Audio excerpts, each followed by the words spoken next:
12 species sat in the diplomatic chamber, and not one of them noticed the human doctor.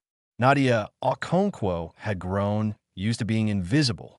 At 5 feet 4 inches, she barely reached the chest height of the smallest alien delegate. The Karathi towered above her like living monuments. The Sethani moved in graceful swirls of tentacles. Even the Fenari, considered small by galactic standards, stood a full head taller than her. She had arrived on Harmony Station 3 months ago as Earth's xenobiology representative. A prestigious position, her colleagues back home had said, a chance to represent humanity on the galactic stage. What they had not mentioned was that representing humanity meant being treated like a child at an adult dinner party.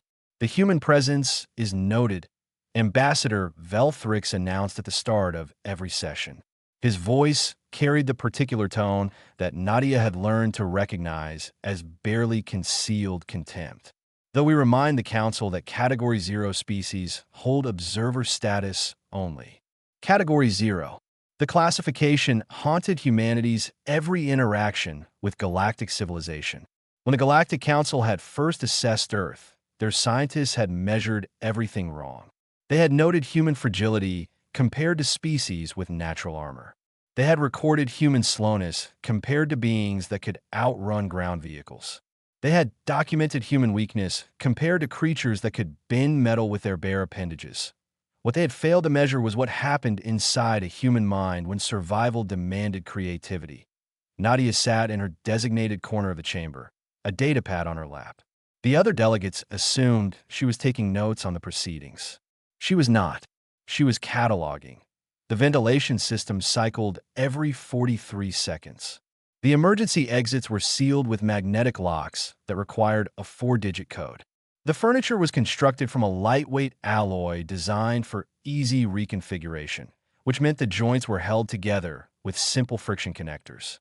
The viewing window that dominated one wall was reinforced against micrometeorites, but the seal around its edge showed microscopic stress fractures, details. Humans noticed details.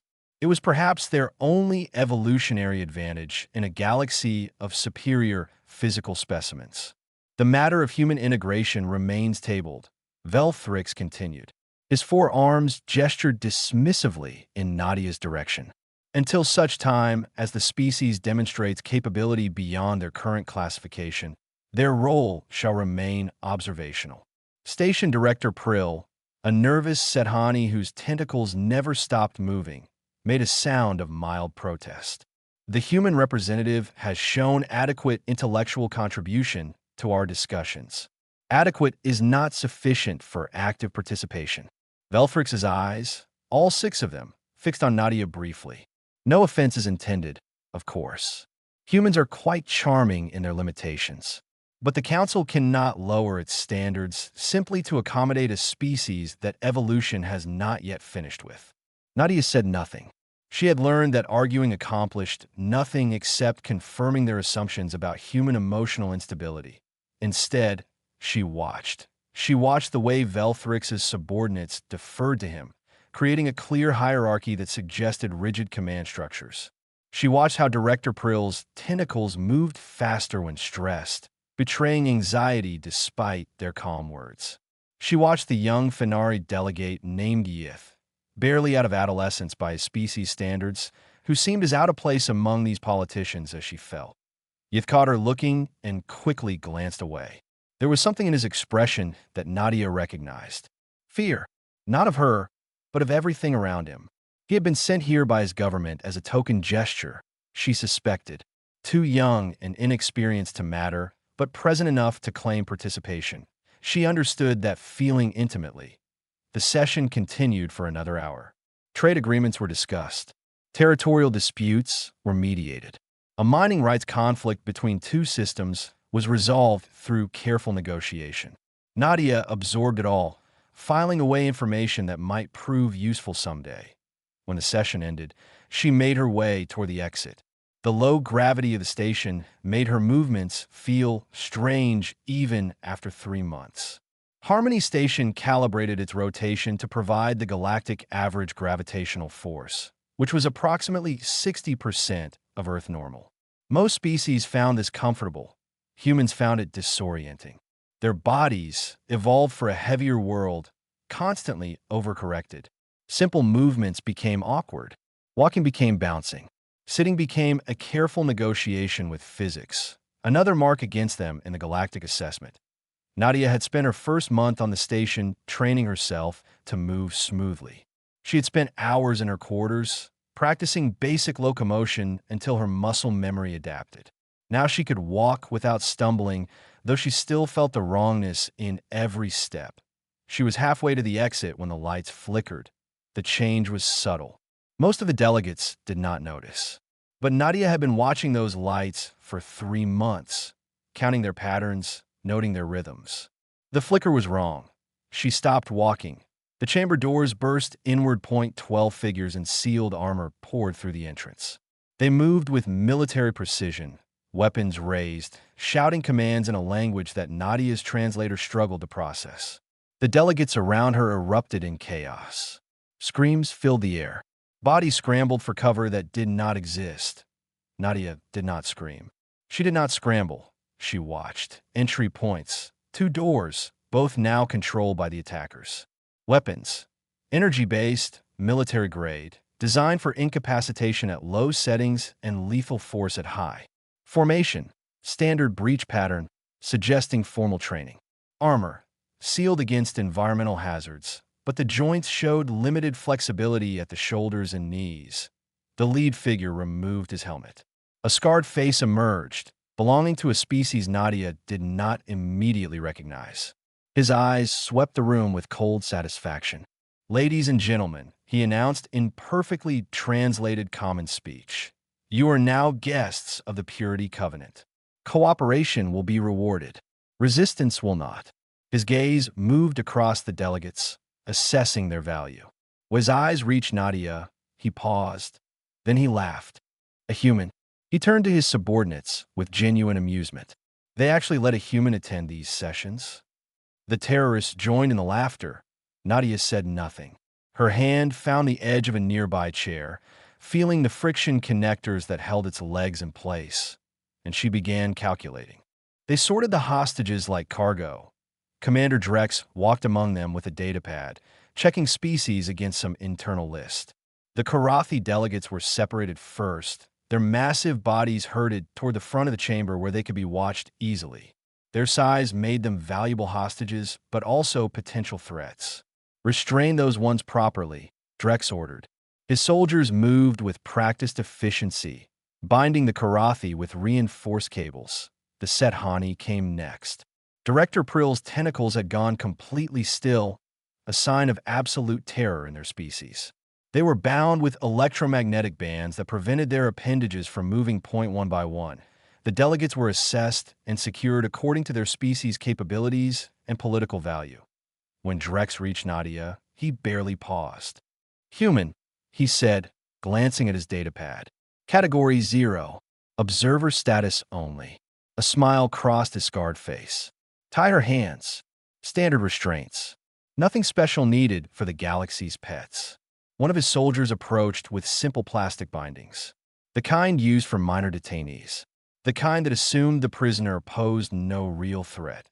Nadia held out her wrists without protest. The soldier secured the bindings loosely.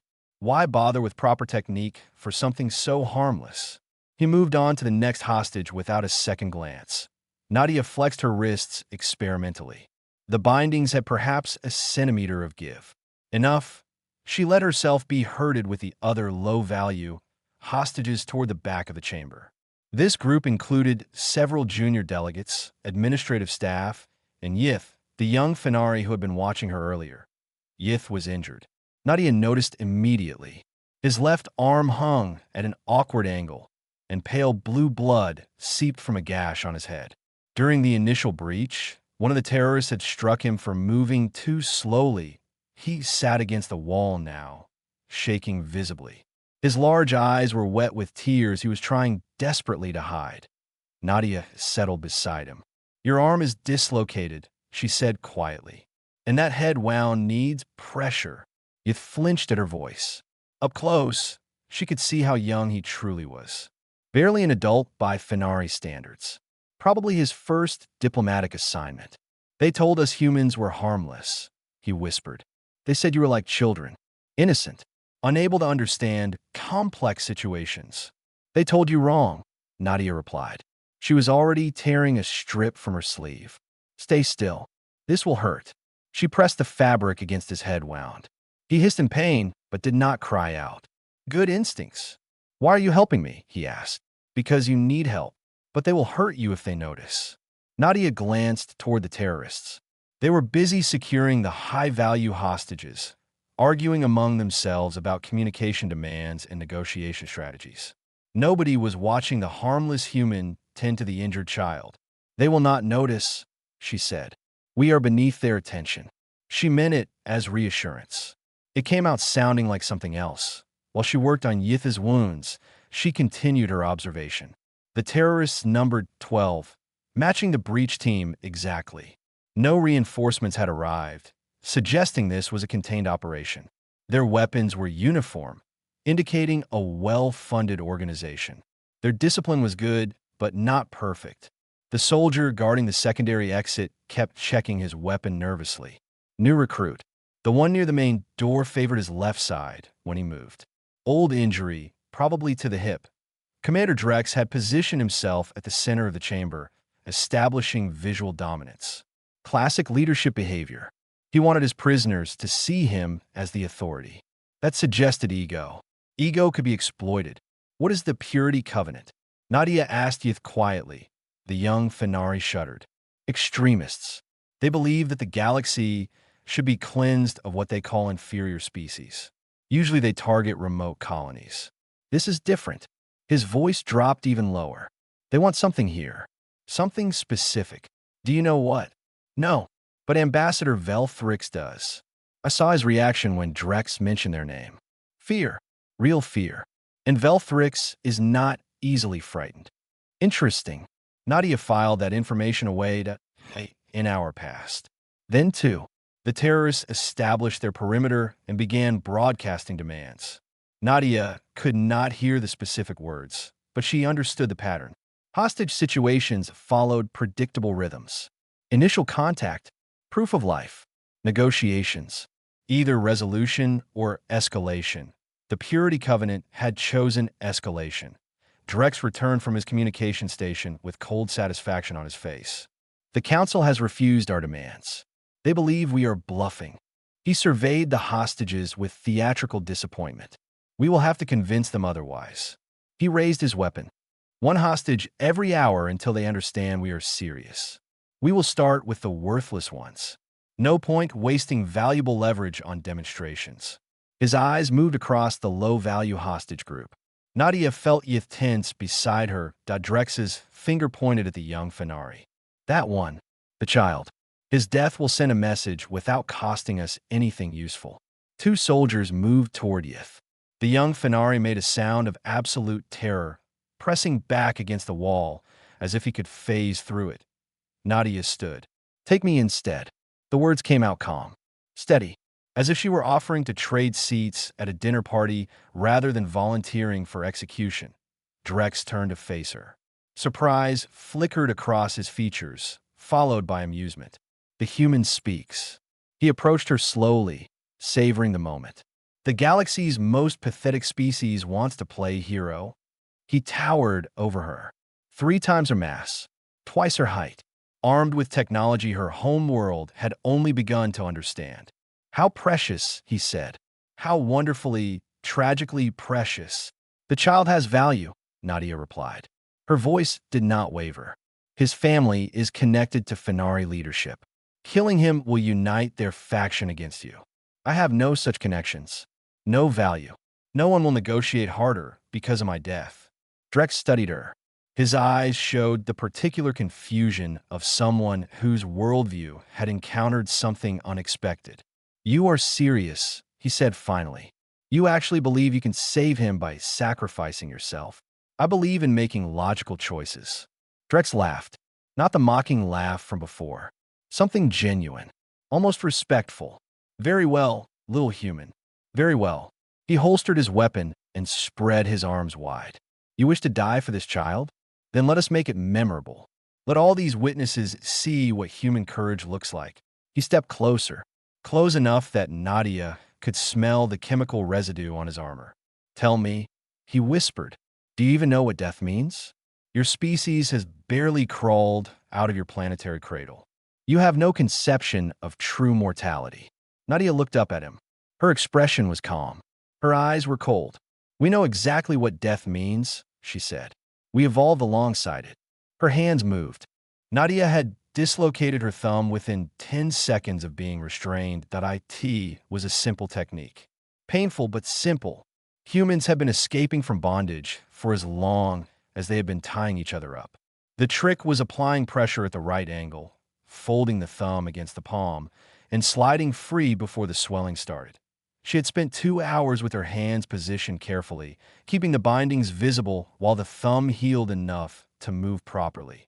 Now those hands found their purpose. The metal leg she had been working loose from the nearby chair came free with a sharp tug. Lightweight alloy, approximately 60 centimeters long, weighted at one end where the friction connector added mass. An improvised weapon. The human specialty. Her first strike caught Drex across the wrist. The sound of impact echoed through the chamber. His weapon clattered to the floor as his hand spasmed involuntarily. Nadia did not pause to celebrate. She pivoted in the low gravity, using the reduced friction to spin faster than her muscle mass should have allowed. The chair leg whistled through the air and connected with the knee joint of the nearest guard.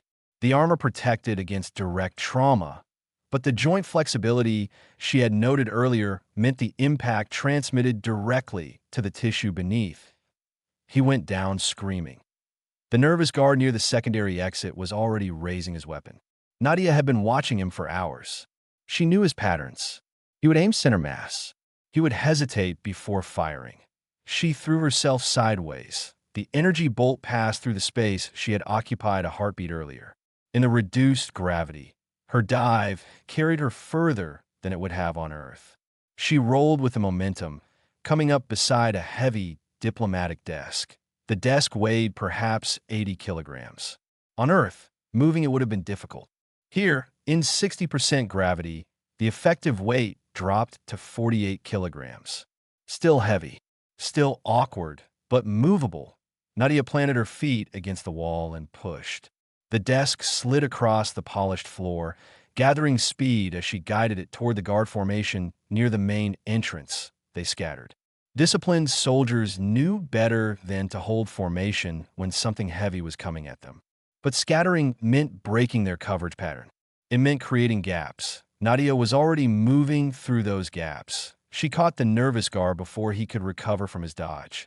The chair leg struck his weapon hand with precise force. His fingers opened reflexively. The weapon tumbled through the air in a graceful low-gravity arc. Nadia snatched it from the air. She had never fired an alien weapon before. The grip was wrong for human hands. The trigger mechanism was designed for appendages with different proportions. The weight distribution felt unnatural. She adjusted her grip, aimed at the ceiling lights, and fired. Darkness crashed down like a physical weight. The emergency lighting activated 3 seconds later. Dim red illumination replaced the harsh white. Shadows filled the chamber. Shapes became suggestions. Humans had spent most of their evolutionary history as prey animals on a planet filled with predators. Their eyes had developed to function across a wider range of light conditions than most species. Their brains had learned to process visual information faster, to identify threats from minimal data. In the red-tinged darkness, Nadia could see. The terrorists could not. She moved among them like a ghost. The chair leg rose and fell. Each strike targeted a weakness she had identified during her hours of observation. A vulnerable joint here, a gap in armor there. The old injury on the hip of the guard near the main door. 4 guards went down in the first 30 seconds. Then the remaining terrorists adapted. They clustered together, weapons pointed outward, covering each other's blind spots. Professional response. Good discipline. But they were not watching the hostages. Ambassador Veltherix had spent his entire political career being protected by others. He had never held a weapon. never faced violence personally. He had dismissed humans as evolutionary failures because his worldview had no framework for understanding what he was now witnessing. That worldview was changing rapidly. One of the fallen guards lay near his position. The guard's weapon had landed within reach. Velthrix stared at it for a long moment. Then he remembered the small human woman who had volunteered to die for a child she barely knew. He remembered the calm in her eyes as she faced execution. He remembered her words that we know exactly what death means. We evolve alongside it. His four arms reached for the weapon that he had never fired anything before. His first shot went wide, missing the terrorist formation entirely and scorching a decorative panel on the far wall. But it was enough. The terrorists spun toward this new threat. Their formation broke as they tried to cover multiple directions simultaneously. Nadia exploded from the shadows. The diplomatic desk became her ally again. She caught its edge and swung it in a wide arc, using the low gravity to amplify its momentum. The heavy furniture crashed into three terrorists simultaneously. They tumbled backward, their weapons firing wildly as they lost their balance. One shot grazed Nadia's shoulder. The pain was sharp and immediate. She ignored it. Pain was information. Pain meant she was still alive to feel it. She vaulted over the tumbling desk, using its surface as a launching platform. Her trajectory carried her toward Commander Drex that he had recovered his weapon. He was bringing it up to fire. She hit him at full velocity. On Earth, the impact would have been devastating. Here, in reduced gravity, it merely knocked them both sprawling. They tumbled across the floor in a tangle of limbs. Drex was bigger, stronger, better trained for combat. But he was also confused. His entire understanding of the universe had just been shattered by a creature half his size that refused to behave like prey. Nadia used that confusion. She did not try to overpower him. Instead, she targeted the gaps in his armor. Her fingers found the exposed section beneath his helmet. Her teeth found the vulnerable tissue of his neck. Humans were not the strongest species. They were not the fastest. They were not the most graceful or the most powerful, but they had evolved as pursuit predators on a world where everything was trying to kill them. They had learned to use every part of their bodies as weapons. They had developed a willingness to sustain damage in order to inflict damage. They had learned to be absolutely relentless. Drex screamed and threw her off. She flew backward, crashing into the overturned desk. Her shoulder blazed with pain. Her vision swam. But she was smiling because she had done what she needed to do. She had shown them that humans would fight back. And now, across the chamber, the other hostages were picking up fallen weapons. Velthrix's second shot was better than his first.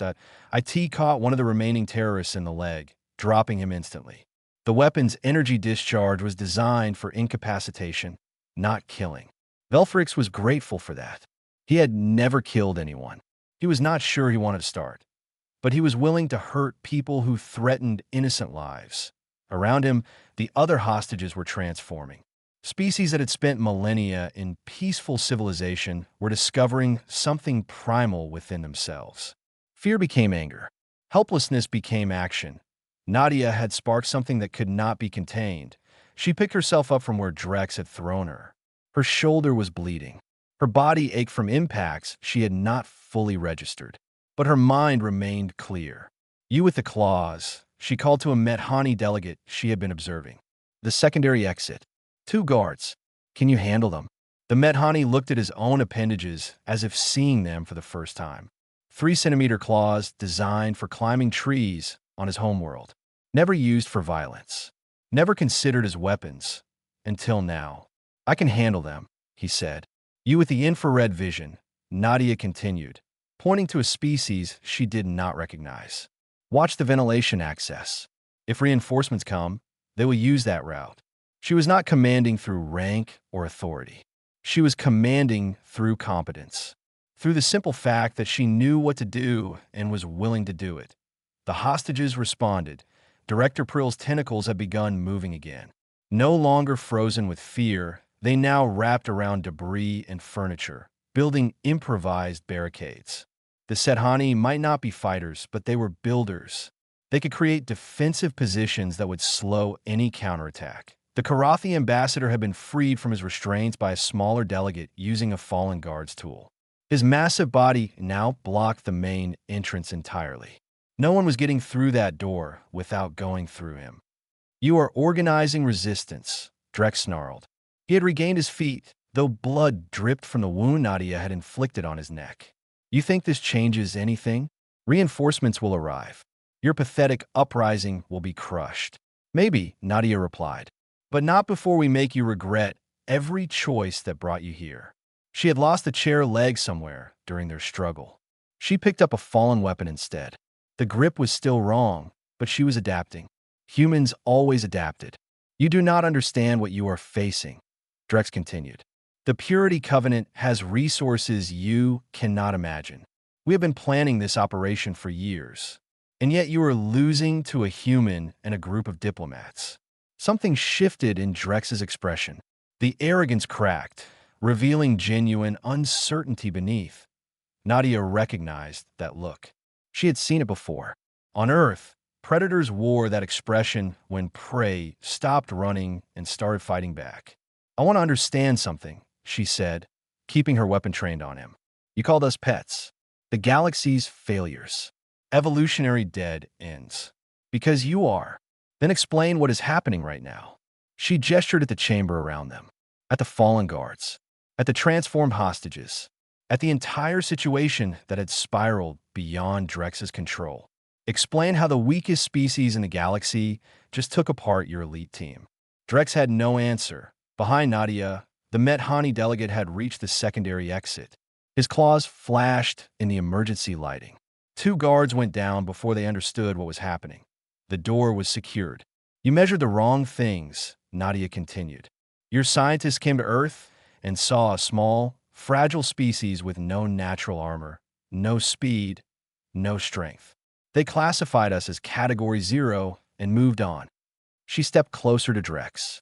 Her weapon never wavered. "They did not measure what we think, how we adapt, what we are willing to do when cornered." Memories surfaced. Lagos during the water crisis. Her family struggling to survive when infrastructure collapsed. Her father teaching her to read situations, to find solutions, to never accept that a problem was unsolvable. "Humans evolved on a death world," she said. "Everything on our planet was trying to kill us. The predators, the weather, the diseases, each other. We should have gone extinct 100 times over." She was close enough now to see the individual scales on Drex's face. Close enough to see the fear growing in his eyes. "We did not go extinct. We survived. We thrived. We conquered our world and reached for the stars." Her voice dropped to a whisper. "And you thought plastic bindings would hold us." Drex lunged that IT was a desperate move. The action of someone whose options had run out. Nadia had been expecting it since she started talking. She did not try to dodge. Instead, she stepped into his attack. Her smaller body slipped beneath his reaching arms. Her weapon pressed against the wound on his neck. "Tell your remaining soldiers to surrender," she said, "or I will find out whether your species can survive without this much blood." Drex hesitated. His eyes moved around the chamber, taking in the transformed situation. His elite team was scattered, wounded, disabled. The hostages who should have been passive victims were now armed defenders. And at the center of it all stood a human woman who refused to accept defeat. "Stand down," he ordered. The remaining terrorists lowered their weapons. Nadia did not relax. There was still work to do, still threats to neutralize, still a situation to control. But for the first time in 3 months, she felt like something other than an observer. She felt like a participant. The gravity disappeared. One moment, Nadia's feet were firmly on the floor. The next, she was floating. Drex had given a concealed signal. Someone in his organization had access to station systems. Someone had killed the rotation that provided artificial gravity. INZRG, chaos erupted. The alien hostages who had just begun to feel confident suddenly found themselves tumbling helplessly. Species that had evolved on worlds with normal gravity had no instinct for weightlessness. They flailed. They spun. They collided with furniture and each other. The Karathi ambassador, who had been such an imposing barrier moments ago, now drifted away from the door like a confused balloon. His massive body became a liability rather than an asset. Drex laughed. Did you think we had no contingencies? He had prepared for this moment. His boots had magnetic locks that anchored him to the floor. His soldiers were activating similar systems, regaining their positions while the hostages floundered. Shoot the human first, he ordered, then restore order. 3 weapons turned toward Nadia. She was already moving. Humans had practiced zero-gravity movement for decades before joining galactic civilization. Every astronaut trained extensively. Every scientist who worked in orbital environments learned the basics. Nadia had spent 6 months in preparation before coming to Harmony Station. She knew how to move in freefall. Her hand caught a floating chair and redirected her momentum. She pushed off the ceiling and angled toward the nearest wall. The shots passed through the space she had just vacated. Push gently, she called to the struggling hostages. Find handholds. Use your mass as momentum. The Methani delegate recovered first. His climbing claws found purchase on a wall panel. He stabilized himself and began helping others. Velthrix was spinning helplessly, all 4 arms waving in panic. Nadia intercepted his trajectory and grabbed one arm. Stop fighting it, she said. Let me guide you. She used his mass to change her own direction, pushing him toward a handhold while launching herself toward the guard formation. The terrorists were not used to fighting in 3 dimensions. Their magnetic boots kept them anchored, but that meant they could only aim in limited arcs. They had to turn their entire bodies to track moving targets. Nadia came at them from above. Her feet connected with the guard's helmet. The impact sent her rebounding toward the ceiling, but it also sent him tumbling backward. His boots lost their magnetic grip as his orientation shifted. Insurgi. An unanchored person was helpless. Nadia caught a light fixture and changed direction again. She was a human pinball, bouncing from surface to surface, impossible to track. The guards kept firing at where she had been rather than where she was going. The big one, she shouted. Push him toward the door. The Karathi ambassador had stopped panicking. He was watching Nadia, learning from her movements. When she called out, he understood. He pushed off from a floating desk on a planet. Pushing an 800-kilogram being would be impossible. In 0G, mass was just momentum waiting to happen. The ambassador flew across the chamber like a living missile. He hit the guard formation at full velocity. Body scattered. Weapons tumbled through the air. The careful defensive position that Drex had established dissolved in a floating chaos. Nadia dove into that chaos. She collected weapons as she moved. One for herself. One tossed to Velthrix. One to the Methani. She distributed armaments to anyone who had stabilized enough to use them. Form a perimeter, she ordered. Back to back. Cover all angles. The hostages responded. They were learning. Adapting. Becoming something more than victims. Drex had retreated to the communications console. His fingers moved across the controls with desperate speed. It does not matter, he shouted. I have already transmitted the signal. Reinforcements are coming. You cannot hold this position forever. We do not need forever, Nadia replied. We just need long enough. She had made her choice earlier.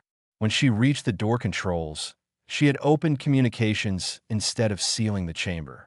Station security knew what was happening. Help was coming. They just needed to survive until it arrived. Form up, she said to the others. Protect the wounded. Watch the access points. Young Yith had been floating near the back of the chamber, staying out of the combat. His injured arm made him useless in a fight, but his eyes were fixed on Nadia with something like wonder. How do you know what to do? He asked. Nadia thought about the question. How did she know? Training helped. Observation helped. But something deeper drove her actions. On Earth, we have a saying, she replied. Improvise, adapt, overcome. We're not the strongest species. We're just the ones who never learned that some situations are impossible. An alarm began to wail. Station security was cutting through the sealed doors. Drex heard it too. His expression shifted from confident to desperate. If I cannot win, he announced, no one survives. He pulled something from his belt, a small device with a single red button. The viewing window, he explained. Explosives. One press and we all die. The chamber went silent. Every eye focused on that small device, on the finger hovering over the button, on the choice that could end all their lives. Drex smiled with grim satisfaction. "Now," he said, "let us negotiate properly." Nadia floated in the center of the ruined chamber. Behind her, the hostages she had organized and inspired held their positions. Wounded delegates, transformed diplomats, a collection of species who had discovered courage they never knew they possessed. Before her, Commander Drex held the detonator that could kill them all. "You have impressed me," Drex admitted. "I did not believe humans capable of what I have witnessed today. Perhaps our intelligence was incomplete. Your intelligence measured the wrong things. So you keep saying." His finger remained poised above the button. "But measurements do not matter now. Only this moment. Only this choice." Nadia considered her options. She could not reach him before he pressed the button. She could not shoot him without risking a reflexive trigger. The hostages behind her were too far away to help. She was alone with a fanatic who had nothing left to lose. She did the most human thing possible. She talked. "You believe in purity," she said. "In a galaxy cleansed of what you call inferior species. The weak corrupt the strong. It is simple biology, is it?" Nadia gestured at the chamber around them. "You came here with 12 elite soldiers. Weapons, training, every advantage. And you lost to diplomats and a Category 0 human." Drex's jaw tightened. A temporary setback. A complete failure. She let the words hang in the air. "Your philosophy says the strong should naturally triumph over the weak. But here we are. If your beliefs were true, I should be dead and you should be victorious. You cheated. You used deception. You refused to fight fairly." Nadia smiled. "Yes, we did. That is what weak species do, Commander. We cheat. We deceive. We refuse to accept the rules that stronger beings try to impose on us." She moved slightly closer. Not threatening, just shifting position. "You think strength is about physical power, about weapons and armor and the ability to destroy. But strength has many forms." Drex watched her with growing uncertainty. "On Earth, we were not the strongest creatures. We were not the fastest. We could not fly or breathe underwater or survive extreme temperatures. By every measure, we should have gone extinct. Another small movement. Closer. But we developed something else. We learned to think, to plan, to cooperate, to sacrifice for each other." She was close enough now to see his eyes clearly. Close enough to see the doubt forming behind his certainty. "You want to know what makes humans dangerous? It is not our bodies. It is our willingness to die for each other, to throw ourselves into impossible situations because someone we care about is in danger." Behind Drex, something moved. Something small. Something floating silently through the zero-gravity chaos. Yith, the young Fenari, had positioned himself directly behind the terrorist leader. His injured arm hung useless, but his other arm was raised. Nadia kept talking, kept Drex's attention focused on her. "Right now, you think you have won because you hold a detonator. But you have actually lost. Because even if you press that button, even if we all die, you will have proven that your philosophy is wrong." "How?" "Because a weak human and a group of frightened diplomats defeated your elite soldiers. Because a Category 0 species inspired beings from across the galaxy to fight back. Because the inferior races you wanted to exterminate showed more courage than your purity warriors." Drex's finger trembled above the button. "Your legacy will not be strength. It will be the moment when the galaxy learned that humans are not pets. We are not evolutionary failures. We are survivors." She met his eyes directly. "And survivors never stop fighting." Yith triggered his sonic burst. The Fenari defensive mechanism was designed for emergencies. A concentrated pulse of sound meant to disorient predators. Yith had never used it before. His species considered it shameful to rely on such primitive defenses, but Nadia had taught him something today. Survival was not about pride. The sonic burst hit Drex at point-blank range. His nervous system overloaded. His muscles spasmed. His fingers clenched, but Nadia was already there. She caught his hand before it could reach the button. Her fingers pried the detonator from his grip. Her other hand struck the nerve cluster she had identified in his neck during their earlier struggle. Drex went limp. The detonator floated harmlessly in the air. Nadia caught it and disabled it with steady hands. Behind her, the chamber doors finally gave way. Station security poured through, weapons ready, expecting to find a hostage situation. Instead, they found the hostages in control. The aftermath took hours. Statements were recorded. Wounds were treated. The terrorists were secured for transport. Through it all, Nadia remained calm. She answered questions. She described events. She deflected praise with the same quiet demeanor she had always shown. But something had changed. The delegates who had once ignored her now watched her with different eyes. Ambassador Velthrix, his arm bandaged from a wound he had sustained defending others, approached her as the security personnel finished their work. "I owe you an apology," he said. "I called your species evolutionary failures. I was wrong." Nadia shrugged. "You measured what you understood.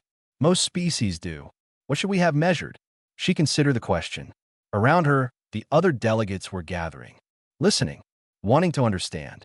On Earth, we have predators that can outrun us, outclaw us, outfight us in every way. But we hunted them to extinction. Do you know how? Velthrix shook his head. We chased them. Not fast, not dramatically. We just kept following, kept tracking, kept refusing to give up. Hours, days, until they collapsed from exhaustion. She looked around at the gathered species. Humans are not the strongest. We are just the ones who never stop, never quit, never accept that we have lost. 3 days later, the Galactic Council reconvened. Ambassador Velthrix stood before the assembled representatives.